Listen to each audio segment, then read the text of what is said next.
frustrated and discouraged by not being able to accomplish something because he can't see.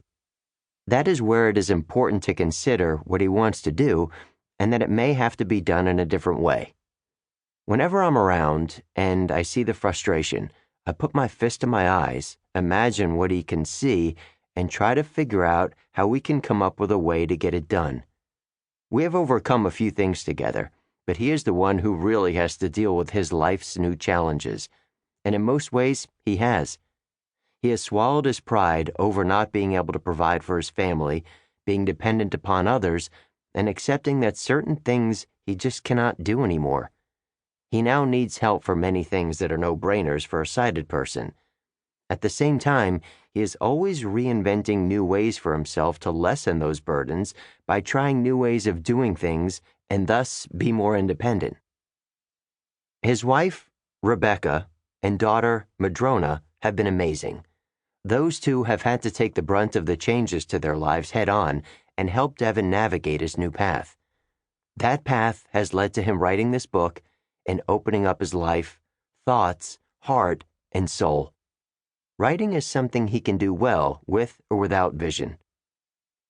Beyond the challenges that Devon has had to overcome, maybe because of those challenges, the part of Devon that distinguishes him is his mind and approach to life.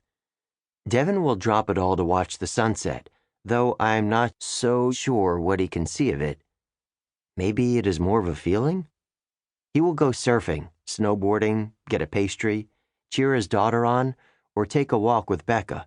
He will light a fire, have a coffee with honey and cream, make someone laugh, joke about things that suck for the blind, like sandwich boards on sidewalks, build something, anything himself. The list goes on.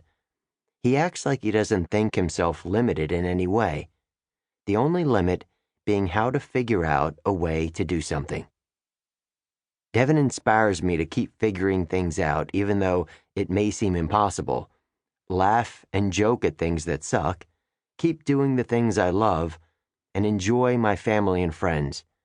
I count myself lucky to call Devon my friend, someone I could learn from, laugh with, ride with, try to learn new ways of doing things with, and most of all, be inspired by. My hope is that you too will laugh, learn, and be inspired by Devon through his writing. Enjoy. Jeff Haw.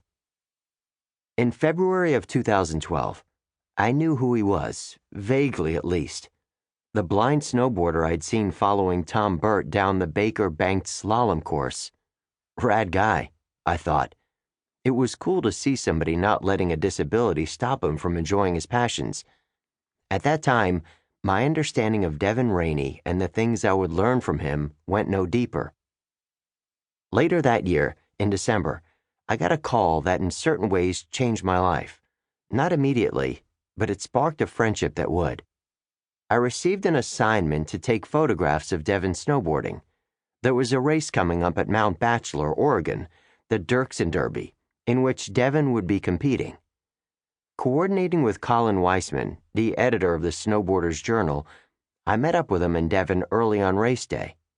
We talked and made some plans, then Devon started warming up on the course, following Colin closely through hairpin-tight banked turns snaking down the course. He rode with skill. Later that day, after we had captured enough images for the story, Colin retired to the lodge for an après beer, and I left my camera backpack with him, opting to go ride fast laps with Devon. I was intrigued by this guy. After he taught me the simple system for being his riding point man, we picked a few favorite runs and rode them until the chair closed for the day. He astonished me. I was riding fast through wide-open runs, down into tight winding gullies, and through the trees. Every time I would glance back over my shoulder to see where Devon was, he was right on my tail, pushing me faster. Dude rips, I thought to myself.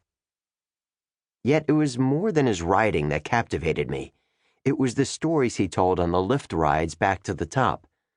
He is an inspiring person, and that has nothing to do with his lack of vision. We parted Mount Bachelor, promising to meet up again that winter. Unfortunately, my busy season schedule got in the way.